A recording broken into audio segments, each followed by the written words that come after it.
So good morning, welcome to Seville. We're here for the marathon weekend. I say we, me and my little sister. We're just on the way to Brunch. It's the day before the marathon. I'm not actually going to be running the marathon myself. Well, I'm going to be getting a number, I'm going to be starting, but I'm not going to be finishing the marathon. I'm planning to do the first 25 to 30 kilometers at my goal marathon pace for Copenhagen. So this is episode 2 in the Copenhagen comeback.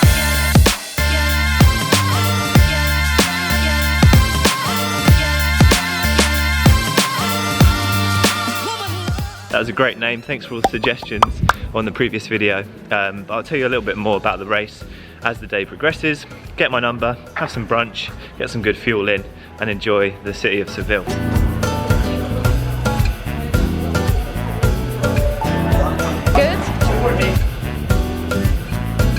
So we just finished brunch. That was a really nice place. It was called Jester's. The coffee there was, yeah, top tier. I reckon 8.5 out of 10. So halfway through the first one, had to go get a second one, obviously, because if the coffee's good, you've got to make the most of it while you can. So yeah, if you ever visit Seville, check out Jester's. Ellie had a acai bowl, which looked pretty good, and I had a classic sort of egg and bacon bagel, which was also very nice. So yeah, brunch ticked off. First bit of carbs for the day, and now we're going to head over to the Expo, pick up my number, and then I'll tell you a little bit about why we're here in Seville, what's the plan for tomorrow, what kit am I going to be using. Going to be testing some new carbon racing shoes that I haven't tried before, so that'll be interesting to see how I get on with them. And yeah, really looking forward to sort of standing on the start line with absolutely no pressure, expectations, and just banking a good training run while we're over here, basically. But yeah, beautiful day. I think it always is nice weather over here in Seville, but yeah, we're going to head to the Expo now. We're not sensing it.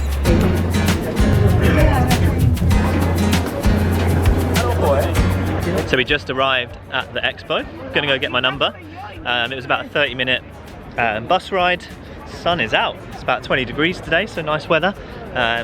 Yeah, feeling a little bit nervous, I'm not gonna lie. I think it's just the whole like getting your number before a race. No matter what your plans are for the race, it's still a bit of a nerve-wracking procedure. But I've got my passport. I'm number 518. Don't know if that's a lucky number, but yeah, like I said, it's just a training race for me in the bigger picture. I'm looking forward towards Copenhagen, which is in 11 weeks tomorrow. So this is just a training run, see where I'm at, bank a good training effort, and then yeah, head home and continue the training for 11 weeks time. That is the day that I smash my PB, hopefully. Tomorrow is not that day, unless I'm feeling really, really good at 30k. My legs are super fresh, I'm hardly breathing. I'll just obviously jog it in. But yeah, we're just gonna head to the Expo through here.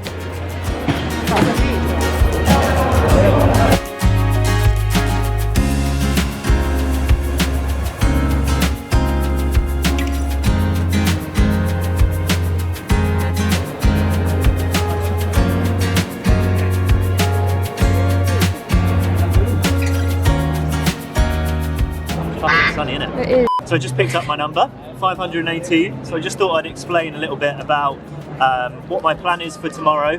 So originally Seville Marathon was going to be a PB attempt, but unfortunately I got a stress fracture in October. Apologies if I sound like a broken record to those who already know this. But anyway, tomorrow's race is going to be a bit of a training run. We'd already booked to come out here, so I'm planning to run the first 25 to 30 kilometers of tomorrow's race at around my goal marathon pace, which I'll be doing in 11 weeks time in Copenhagen, hence why this series is called the Copenhagen Comeback. I'm not planning on doing the full 42 kilometers because I think it would just take me too long to recover from that moving forward into the training block. So the plan is 25 to 30 kilometers at goal marathon pace, bank a good training run, and then head home and carry on the training. So yeah, it's going to be a little bit of a different video. I'm not going to be crossing the finish line tomorrow, which is a little bit weird, but I'm going to talk you through my kit and my prep as if I was racing the full marathon. That's the plan anyway.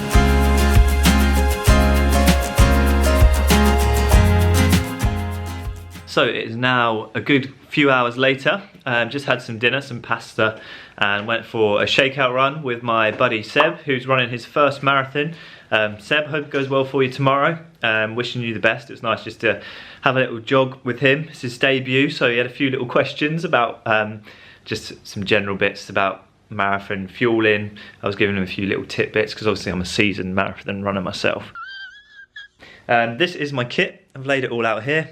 So I'm number 518. I'm going for a Soar singlet and a Soar half tights. They're just the kit that I find most comfortable with. The good thing about the Soar half tights as well is there's a pocket in the back so I can put my gels and my phone. Picked up a couple of Morton gels at the Expo today. These cost me nearly 10 euros for 2, which is crazy. My favourite gels are actually Precision, Fuel and Hydration, but I didn't have any with me, so just grabbed some Morton. These are also really good. Got some sunnies, contact lenses. I'll be wearing this Coros heart rate runners tomorrow. It goes on my arm. It's just a lot more comfortable than the traditional arm-based ones. Chest-based one, sorry, and that pairs to my watch, so we'll be able to get some good data. Shoes-wise, I'm going for a pair of the Puma Fast R. I actually haven't done a lot of running in these yet. I think I've only run about a 10k just to check that the fit was all right. So I'm interested to see how they feel over the marathon distance, or at marathon pace anyway. Yeah, these are the Fast R2. A little bit more max cushion than the originals. I actually really enjoyed the Fast R, but I know not many people got to test it out. That's a little bit weird though. You can see the carbon fibre plate there, so if anyone gets them away, just give them a boot. I'm sure that will be painful. Socks. I'm going to be wearing shoe socks. These are my favourites. This company make socks that match racing shoes, so these aren't actually a pair that have been designed to match these Pumas. But I just thought that green is close enough. These ones actually match the Metaspeed Sky. So yeah, if you want to check those out, I've got a cheeky discount code that I'll leave in the description. And I'll also be wearing one of the Team Varga feather caps, which are just super lightweight, which is going to be good for the sunshine in Seville. So yeah, that's my kit. I'm now going to just brush my teeth, go to bed, and then wake up nice and early, probably about 6 o'clock. So not going to get loads of sleep, but should be enough for this it's just Sunday long run really, isn't it? So yeah, let's do this.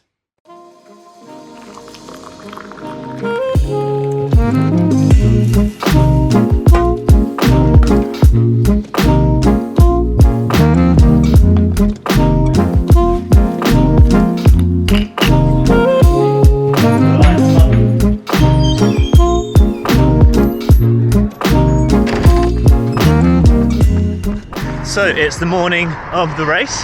Not sure if you can see me much because it's still a bit dark. It's about 7:20 now and the race starts at 8:30. So I'm just jogging down to the start line, find where I've got to get into my pen, and then yeah, get started on my long run. Looking forward to this. Should be a really good opportunity to run with some quick guys and girls on this beautiful day in Seville. So yeah, certainly can't complain.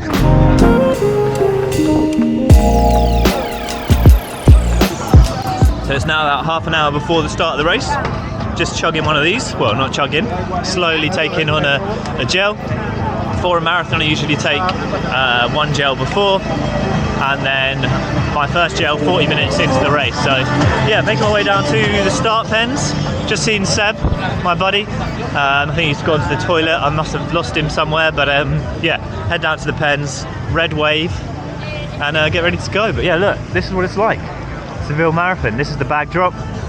Just went past the Portaloos. So yeah, it's all go now. Made it to the pen nice and early. There's the start just here. Come on Eileen, Espanol version.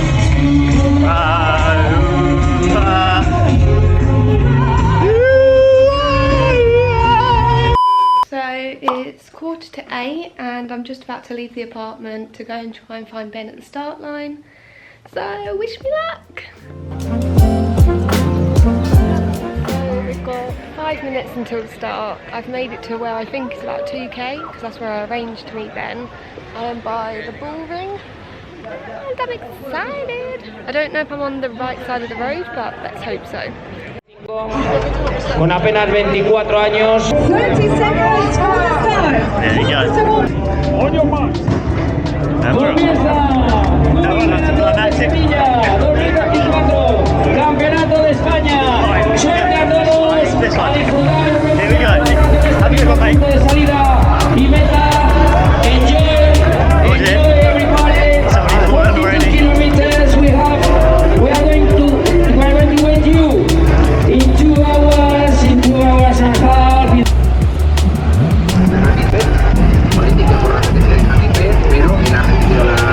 So busy at the start line. Let's try and get my way through.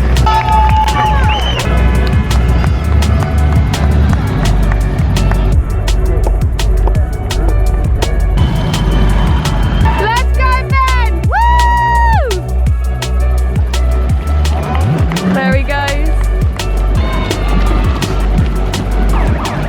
Just managed to see Ben near the start. I thought I'd missed him because I could not find him, but I found him. I've got massive FOMO. I want to be taking part. Just look at the amount of runners. It's actually mad. Hopefully this will be me in a few years' time. Maybe this year. Who knows? We'll have to see. Right, so I'm going to head to, I think, 11k to try and find him. So let's go and find him.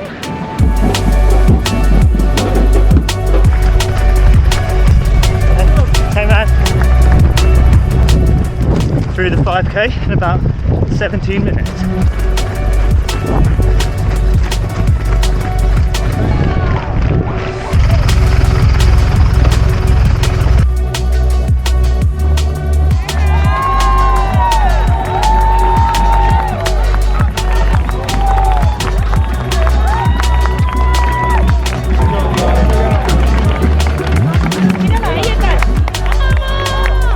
Let's go, Ben! Woo!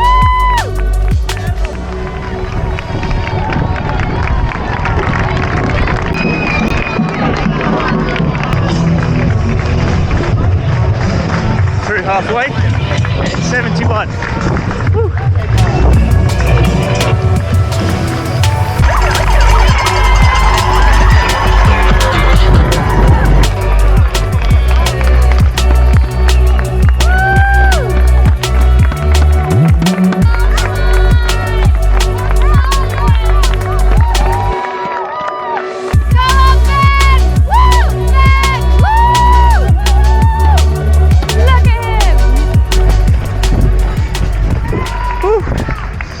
There we go, 30k, job done.